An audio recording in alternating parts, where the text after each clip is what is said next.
Good morning, good afternoon! Alam nyo ba na ang humba, ay nagluluto ako ng humba pala. Oh, humba, kunti lang. Ayan, sarap na nito. Meron sabaw, oh. Luto na yan, malambot na yan, super lambot. Pero alam nyo ba, gusto ko siyang lagyan ng, kasi wala siyang tamis. Hindi ko nilagyan ng sugar,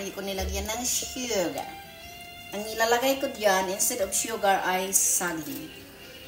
So, para manamis-namis yung aking humba, instead of lagyan mo ng saging, ng sugar, lagyan mo na lang ng saging saba. Gusto ko sana yung hinog. So, ito ang saging saba, yun yung kanyang pang-sugar. Diba? Manamis-namis naman ang saba, so ilagay mo dyan sa humba mo, oh. Para masarap kainin kahit di ka nakakain ng kanin kasi may saging na. Daghanin nakin ang saging kasi yun ang aking inaapas-apas. Ang saging yung aking inaapas-apas, hindi yung karni. Okay, lagyan ko ng saging ang aking humba, mga kalamit. Humba na may saging. Kasi di ba, humba, lagyan talaga natin ng brown sugar, di ba? So, para wala ng brown sugar, dito na lang tayo sa saging. Makakain mo pa yung saging, ang sarap pati ng lasa. Tatluhin ko siya. Kasi yung iba ay aki yan. Peritohin. Tatlong saging, oh wow. Pag nalata-lata na yung saging, siyempre yung humba mo ay manamis-namis. So, kailangan mo pa ba ng asukal? Siyempre, hindi. Okay? Ansiran ko na rin yung aking tanong. Dahil alam ko hindi nyo naman sasagutin ang aking tanong dahil ayaw nyo naman manood. Oh.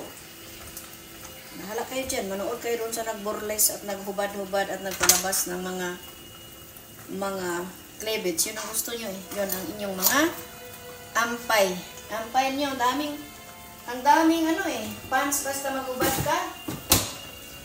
Maghubad ka, magpalabas ka ng mga tutoy, mga bule. At magbinastos ka, o diba, dagan kag pants ana. Agoy. Kaya may ingon yan, sa may imong labot. Pag maghubo sila, o diba? So look at may humba.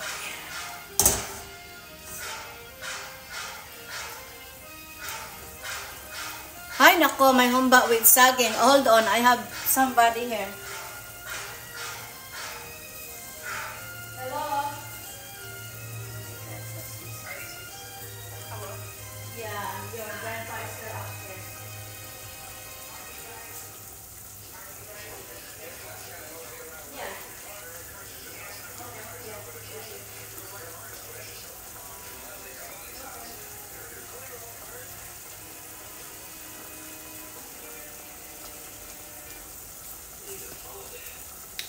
Na ay nang-istorbo sa ako, so